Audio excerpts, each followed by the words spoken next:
कल की क्लास में हमने देखा था कि देश का पहला जो सेमीकंडक्टर फैब है ये गुजरात में स्थापित होने जा रहा है। भारतीय फार्मा को मान्यता देने वाला पहला स्पेनिश राष्ट्र बना है निकारागुआ। विश्व वन्य जीव दिवस 3 मार्च को मनाया गया। एनएसजी के महानिदेशक बने Daljeet Singh Chaudhary. Global achievement best teacher का अवार्ड जीता है संजीव शर्मा ने। यूएनईपी के छठे सत्र का आयोजन नैरोबी केन्या में किया गया, जहां पर इसका हेडक्वार्टर है।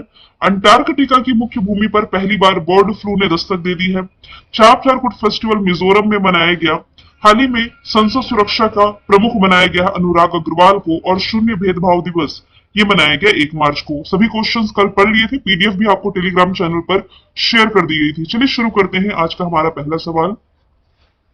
सवाल है, अंतरराष्ट्रीय गीता महोत्सव 2024 का आयोजन कहाँ किया गया? तो इसका आयोजन जब किया जाना था श्रीलंका में, तभी मैंने बताया था कि भाई भारत में तो होता है कुरुक्षेत्र हरियाणा में, अंतरराष्ट्रीय लेवल पर ये जो इंटरनेशनल गीता महोत्सव है आयोजित किया गया है श्रीलंका की राजधानी कोलंबो। कोलंबो जो कि इसकी कमर्शियल कैपिटल है। 1 से 3 मार्च तक आयोजित किया गया, जिसकी थीम थी वसुधैव कुटुंबकम। हालांकि अंतरराष्ट्रीय गीता महोत्सव 2023 का आयोजन कुरुक्षेत्र हरियाणा में हुआ था। अंतरराष्ट्रीय गीता महोत्सव का इतिहास ये साल 1989 में हुआ था, और इसे राष्ट्रीय पर्व 2002 में घोषित किया गया था। हालांकि यदि देखा जाए कि अंतरराष्ट्रीय स्तर पर यानी कि भारत के बाहर ये पहली बार 2019 में मॉरिशस और लंदन में आयोजित किया गया था। 2022 में इसका आयोजन कनाडा में किया गया, और लास्ट ईयर 2023 में इसका आयोजन ऑस्ट्रेलिया में किया गया था। पहले अंतरराष्ट्रीय गीता पार्क की स्थापना ब्रैम्पटन कनाडा में की गई है। श्रीलंका की लोकेशन आप भारत के नक्शे में देख सकते हैं, जो कि भारत श्रीलंका के बीच में पाक स्ट्रेट और गल्फ ऑफ मन्नार की लोकेशन है। Commercial capital Colombo, executive capital Jayawardenepura Kotte है। करेंसी श्रीलंकाई rupee. President Ranil Wickremesinghe, prime minister Dinesh Gunawardena हो जाएंगे। यहाँ पर कोलंबो लिखा हुआ है तो आप एक चीज रिलेट कर सकते हैं, यहां से एशिया कप जो पुरुषों का एशिया कप था लास्ट ईयर का 2023 का, श्रीलंका के कोलंबो में ही इसका फाइनल खेला गया था। हालांकि आयोजन इसका श्रीलंका और पाकिस्तान दोनों ही कंट्रीज में किया गया था। फाइनल की मैं बात कर रही हूं, कोलंबो में खेला गया, जिसमें विजेता रहा था भारत। किसे हरा करके? पूरे 10 विकेट से इसी श्रीलंका को हरा करके भारत रहा था विजेता। और आपको यह भी पढ़ा है मैंने करंट अफेयर में कि भारत की पहली अंतरराष्ट्रीय क्रूज सर्विस है जो कि इसी श्रीलंका के साथ है, जो कि शुरू होने जा रही है। ठीक है। मित्र शक्ति और सिलनेक्स दो महत्वपूर्ण अभ्यास है जो कि भारत श्रीलंका के बीच में होते हैं। यदि यहाँ पर मैं मॉलदीप की लोकेशन बना देती तो इन तीनों कंट्रीज के बीच में दोस्ती अभ्यास होता है, जिसका 16 एडिशन अभी हाल ही में मॉलदीप में संपन्न हुआ है। ऑप्शन के थ्रू यदि हम देखें तो भारत ये क्या होस्ट कर रहा है? रायसीना डायलॉग। रायसीना डायलॉग का नवा एडिशन 2024 का ये होस्ट कर रहा है दिल्ली में रायसीना की पहाड़ियों पर। इसमें मुख्य अतिथि के रूप में शामिल हुए हैं ग्रीस के प्रधानमंत्री किरिया मित्सोटाकिस। ये नाम में थोड़ा सा कंफ्यूजन हो जाता है, इंडियन नाम क्या है ना याद हो जाता है, ये नाम थोड़ा सा डिफिकल्ट होता है। तो यहां से किरियाकोस मित्सोटाकिस नाम याद रखें।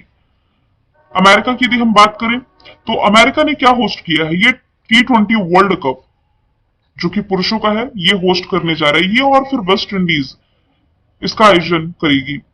रशिया इस साल की ब्रिक्स समिट होस्ट करने जा रहा है। ब्रिक्स 2024 कजान रशिया में आयोजित किया जाएगा। अगले सवाल की तरफ बढ़ते हैं। भारत की जन औषधि पहल में शामिल होने वाला पहला देश कौन बना है? रिसेंटली ये बन गया है मॉरिशस। ऑप्शन नंबर बी इसका राइट आंसर हो जाएगा। मॉरिशस भारत की जन औषधि पहल में शामिल होने वाला पहला देश बन गया है, जिससे मॉरिशस के लोगों को बेहतर गुणवत्ता वाली मेड इन इंडिया जेनरिक दवाइयां उपलब्ध होंगी और ये इनका लाभ प्राप्त कर सकेंगे। इस परियोजना को फार्मास्यूटिकल विभाग द्वारा 2008 में जन औषधि अभियान के नाम से शुरू किया गया था। 2015-16 में इस अभियान को प्रधानमंत्री भारतीय जन औषधि परियोजना के रूप में नया नाम दिया गया था। अब मॉरिशस की यदि मैं बात करूं तो आप देख सकते हैं मेडागास्कर जो कि पहले अफ्रीका महाद्वीप से सटा हुआ ये वाला हिस्सा था ना, यहीं से टूट करके ये सेपरेट हो गया है और इंडियन ओशन वाले क्षेत्र में चला गया है। इसी के पास आप छोटी सी कंट्री देख सकते हैं जिसका नाम है Mauritius. Capital Port Louis, currency रुपया। प्रवीण जुगनौथ यहाँ के वर्तमान समय में प्रधानमंत्री हो जाएंगे। आपको मालूम होना चाहिए यहाँ सुप्रीम कोर्ट बिल्डिंग का उद्घाटन प्राइम मिनिस्टर नरेंद्र मोदी ने किया था, हालांकि 2-3 साल होने जा रहे हैं इस बात को। और हाल ही में भारत ने मॉरिशस में यूपीआई फैसिलिटी को शुरू किया, श्रीलंका में भी किया है, यूएई में भी किया है। मॉरिशस का डिस्कशन आया तो वो मैंने बता दिया आप लोगों को। अब चलिए ऑप्शन के थ्रू यदि हम देखें तो कल की क्लास में हमने देखा था कि निकारागुआ निकारागुआ ऑप्शन में लिखा हुआ है भारतीय फार्मा को मान्यता देने वाला, भारतीय फार्मा को मान्यता देने वाला पहला स्पेनिश राष्ट्र बना है। माल्टा की यदि मैं बात करूं तो इंटरनेशनल सोलर अलायंस में शामिल 119वीं मेंबर कंट्री ये बनी है। और recently NATO North Atlantic Treaty Organization में शामिल जो 32nd मेंबर कंट्री बनी है ये है स्वीडन। अगले सवाल की तरफ बढ़ते हैं। 5 करोड़ आयुष्मान कार्ड जारी करने वाला देश का पहला राज्य कौन बना है? रिसेंटली ये बन गया है उत्तर प्रदेश।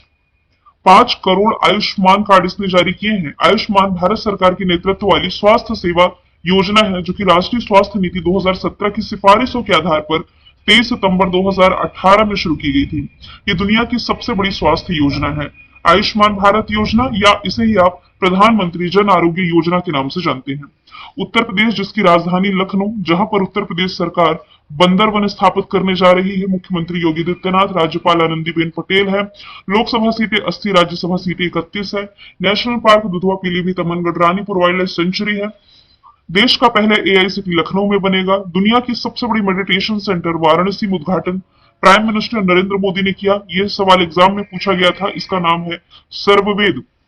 अयोध्या राम मंदिर का उद्घाटन 22 जनवरी को किया गया। इसके बाद संबल जिले में प्राइम मिनिस्टर नरेंद्र मोदी ने श्री कल्की धाम मंदिर का शिलान्यास किया। सेमीकंडक्टर पॉलिसी लागू करने वाला ये चौथा राज्य है, पहला है गुजरात। और अडानी ग्रुप ने दक्षिण एशिया का सबसे बड़ा गोला बारूद मिसाइल कॉम्प्लेक्स कानपुर में लॉन्च किया है। अभी 2-3 दिन पहले ही मैंने आप लोगों को ये सवाल पढ़ाया है। अब यहाँ पर बात की जा रही है देश के पहले राज्य की, तो गुजरात से आप क्या रिलेट कर सकते हैं? बालिका पंचायत की शुरुआत करने वाला देश का पहला राज्य गुजरात हो जाएगा। हवाई मार्ग के माध्यम से तीर्थ यात्रा कराने वाला देश का पहला राज्य ये हो जाएगा मध्य प्रदेश। और मंदिरों पर टैक्स लगाने वाला पहला राज्य ये बना है कर्नाटका। आगे चलते हैं। भारत और किस देश के बीच में द्विपक्षीय समुद्री अभ्यास जिसका नाम है समुद्र लक्ष्मण ये शुरू हुआ है? रिसेंटली ये भारत और मलेशिया की नेवी के बीच में आयोजित किया गया, जिसका तीसरा संस्करण विशाखापट्टनम में आयोजित किया गया है, जिसका पर्पस है संयुक्त अभ्यास जो दोनों देशों के बीच में हो रहा है, दोनों देशों की नौसेनाओं के बीच में संबंधों को मजबूत बनाने के पर्पस से। मलेशिया जिसकी capital Kuala Lumpur, currency Malaysia ringgit, और प्राइम मिनिस्टर अनवर इब्राहिम हो जाएंगे। कुआलालंपुर में बैडमिंटन वर्ल्ड फेडरेशन का मुख्यालय है। यहीं पर आप मलक्का जल संधि की लोकेशन देख सकते हैं। अब एक्सरसाइज की ही बात की जा रही है, तो यदि मैं रिलेट करूं कि भारत की अमेरिका के साथ कौन सी एक्सरसाइज होती है, माफ कीजिएगा गलती से मैंने धर्म गार्जियन लिख दिया, वो भारत की जापान के साथ होने वाली एक्सरसाइज है।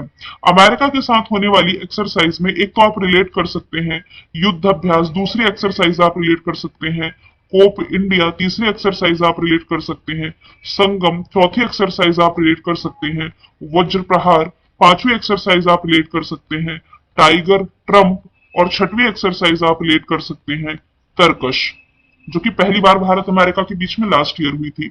श्रीलंका के साथ देखिए क्वेश्चन नंबर फर्स्ट में ही मैंने आपको बताया है मित्र शक्ति अभ्यास और सिलेनेक्स एक्सरसाइज भारत की श्रीलंका के साथ रिलेट करना है, और ओमान के साथ भारत की होने वाली एक्सरसाइज में नसीम अल बहर आप रिलेट कर सकते हैं। अगले सवाल की तरफ बढ़ते हैं। क्वेश्चन इंपॉर्टेंट है। हाल ही में खेलो इंडिया यूनिवर्सिटी गेम्स का चौथा एडिशन संपन्न हुआ है। इसमें पूछा जा रहा है कि टॉप पर कौन है। टॉप पर रही है चंडीगढ़ यूनिवर्सिटी जिसने की 32 गोल्ड जीते हैं, 18 सिल्वर और 21 ब्रॉन्ज के साथ टॉप पर है। दूसरे स्थान पर लवली प्रोफेशनल यूनिवर्सिटी है, 20 गोल्ड 14 सिल्वर 8 ब्रॉन्ज। तीसरे स्थान पर Guru Nanak Dev university 12 gold 20 silver और 19 ब्रॉन्ज। देखिए खेलो इंडिया यूनिवर्सिटी गेम्स के फॉर्मेट के अनुसार सबसे अधिक गोल्ड जीतने वाली टीम ही विजेता टीम कहलाती है। आपको मालूम है कि खेलो इंडिया यूनिवर्सिटी गेम्स का ये चौथा एडिशन था। मैं यहाँ पर मेंशन भी कर देती हूँ। इसका जो पहला एडिशन आयोजित किया गया था ये आयोजित किया गया था उड़ीसा में। दूसरा एडिशन इसका आयोजित किया गया था कर्नाटक के बैंगलोर में। अभी पिछले ही साल इसका तीसरा एडिशन आयोजित किया गया था उत्तर प्रदेश में, और उत्तर प्रदेश में आयोजित इस खेलो इंडिया यूनिवर्सिटी गेम्स में पदक तालिका में पंजाब यूनिवर्सिटी टॉप पर था, जिसका शुभंकर था जीतू बारासिंगा। बल्कि इस बार का जो चौथा एडिशन रहा असम के गुवाहाटी में, इसका शुभंकर रहा है अष्टलक्ष्मी, और पदक तालिका में चंडीगढ़ यूनिवर्सिटी टॉप पर है। दूसरे स्थान पर लवली प्रोफेशनल यूनिवर्सिटी, और तीसरे स्थान पर हो जाएगी अमृतसर की गुरु नानक देव यूनिवर्सिटी। यहां से एक ऑप्शन बच रहा है बनारस हिंदू विश्वविद्यालय। यहाँ पर अभी हाल ही में डीएनए बैंक स्थापित होने जा रहा है। करंट अफेयर में ये सवाल ऑलरेडी मैंने आप लोगों को पढ़ाया है। अगले सवाल की तरफ बढ़ते हैं। हाल ही में राष्ट्रीय जन्म दोष जागरूकता माह 2024 किसके द्वारा लॉन्च किया गया है?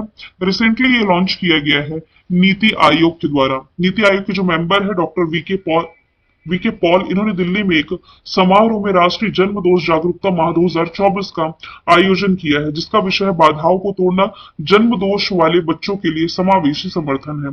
बात की जाए यदि नीति आयोग की, ये योजना आयोग के स्थान पर 1 जनवरी 2015 में लाया गया था। इसकी फुल फॉर्म बनती है national institution for transforming India. Delhi में हेडक्वार्टर, इसके अध्यक्ष होते हैं देश के प्रधानमंत्री जो कि नरेंद्र मोदी जी। उपाध्यक्ष सुमन बेरी, सीईओ हो जाएंगे बीवीआर सुब्रमण्यम। कपड़ा उद्योग से संबंधित है मित्र योजना, जो कि हाल फिलहाल में चर्चे में भी रही थी। शिक्षा मंत्रालय से आप ये रिलेट कर सकते हैं कि शिक्षा मंत्रालय पीएम श्री योजना, प्रधानमंत्री स्कूल फॉर राइजिंग इंडिया, ये रिलेट कर सकते हैं। पुराने स्कूलों को अपडेट करने के पर्पज से लाया गया था। और महाराष्ट्र की कैपिटल मुंबई में मानव तस्करी को रोकने के लिए गृह मंत्रालय के द्वारा ऑपरेशन मुस्कान की शुरुआत की गई थी। अगले सवाल की तरफ बढ़ते हैं। बीएसएफ की पहली महिला स्नाइपर कौन बनी है? ये रिसेंटली बन गई है सुमन कुमारी। ऑप्शन नंबर डी इसका राइट आंसर है। ये हिमाचल प्रदेश के मंडी जिले की रहने वाली है। 2021 में बीएसएफ में शामिल हुई थी। BSF that is border security force, स्थापना 1 दिसंबर 1965, दिल्ली में हेडक्वार्टर। नितिन अग्रवाल ये वर्तमान में इसके प्रमुख है। और इसका जो मोटो है ये हो जाएगा ड्यूटी अनटू डेथ, यानी कि जीवन पर्यंत कर्तव्य। गीतिका कौल ये कौन है? तो सियाचिन में तैनात होने वाली पहली महिला चिकित्सा अधिकारी है।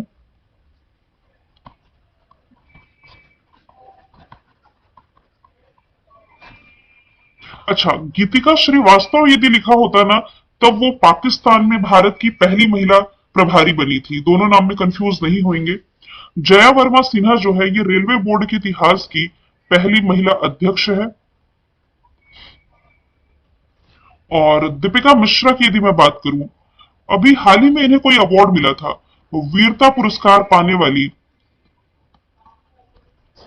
आईएफ की, इंडियन एयर फोर्स की ये पहली महिला अधिकारी बनी थी, विंग कमांडर दीपिका मिश्रा। अगला सवाल है, इंटरनेशनल बिग कैट अलायंस का मुख्यालय किस देश में स्थापित किया जाएगा? तो इसका हेडक्वार्टर अपने ही देश भारत में स्थापित होना है। अभी फरवरी लास्ट में केंद्रीय मंत्रिमंडल ने इसे मंजूरी भी दे दी है कि इस अलायंस का मुख्यालय भारत ही होगा। आने वाले 5 सालों में, यानी कि 2023 से यदि 28 तक हम देखें, तो 5 साल की अवधि के लिए 150 करोड़ रुपए की एक मुफ्त बजटीय सहायता इसे मिलने जा रही है, जिसका पर्पस है कि जो बिग कैट, जैसे बाघ या इससे रिलेटेड जो प्रजातियां हैं, और इनसे मतलब कह सकते हैं कि लुप्त प्राय प्रजातियों का कंजर्वेशन, इनके संरक्षण के लिए एक तरह का अलायंस बनाया जाएगा। 2019 में ही प्राइम मिनिस्टर नरेंद्र मोदी ने जब टाइगर डे मनाया गया था, वैश्विक बाघ दिवस, उस मौके पर एशिया में अवैध शिकार को रोकने के पर्पज से इसकी शुरुआत की थी। हालांकि इसमें कौन सी कंट्रीज शामिल होंगी? तो 96 बिग कैट वाले देश, इसके अलावा बिग कैट के संरक्षण में जो रुचि रखते हैं, जो इंटरेस्ट लेते हैं, वैसे देश, संरक्षण भागीदारों और वैश्विक संगठनों का ये समूह होगा। तो भारत इसका अध्यक्ष बनने जा रहा है। इसके अलावा भारत इंटरनेशनल सोलर अलायंस का भी अध्यक्ष है, जिसका मुख्यालय आप रिलेट कर सकते हैं, ये भी भारत में है, गुरुग्राम हरियाणा में।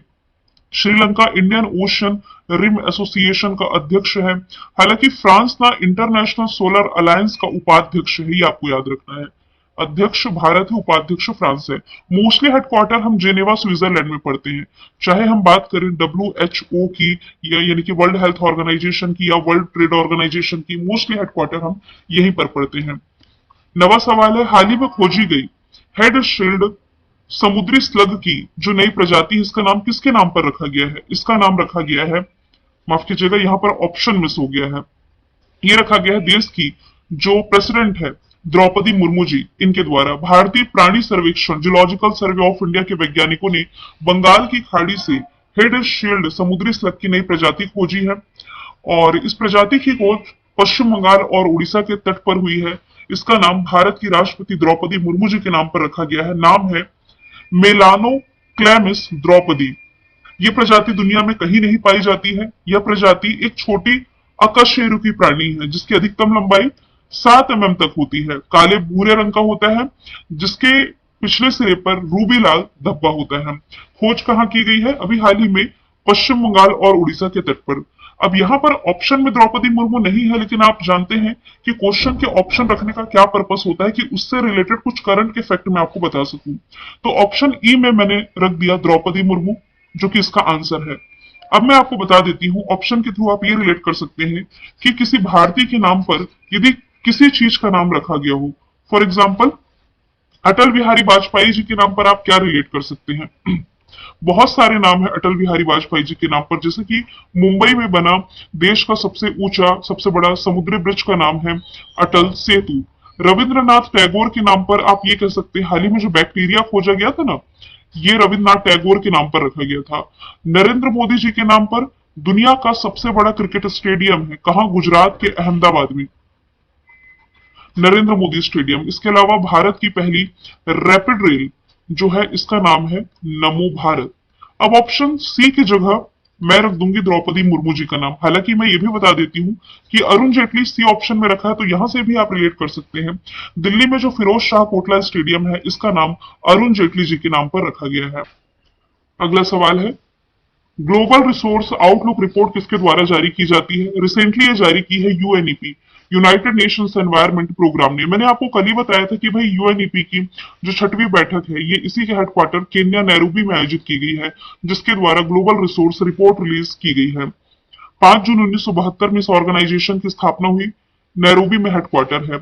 यदि मैं बात करूं वर्ल्ड बैंक की, तो इसने अभी कौन सी रिपोर्ट रिलीज की, मैं शॉर्ट में लिख देती हूं। इसने अभी 2023 में यानी कि फरवरी के महीने में ही इसने लॉजिस्टिक परफॉर्मेंस इंडेक्स रिलीज किया है, जिसमें कि टॉप पर जिस कंट्री को रखा है ये हो जाएगा सिंगापुर। इसमें इंडिया की रैंकिंग क्या है? इंडिया को रखा गया है 38 प्लेस पर। नीति आयोग के द्वारा गरीबी सूचकांक रिलीज की जाती है और इस गरीबी सूचकांक में जिस राज्य को टॉप पर रखा गया, यानी कि जिस राज्य में सबसे अधिक गरीबी है ये बिहार हो जाएगा, जिसमें सबसे कम गरीबी है ये हो जाएगा केरल। वर्ल्ड इकोनॉमिक फोरम के द्वारा जेंडर गैप रिपोर्ट रिलीज की जाती है, जिसमें भारत है 127 पर, टॉप पर आइसलैंड है।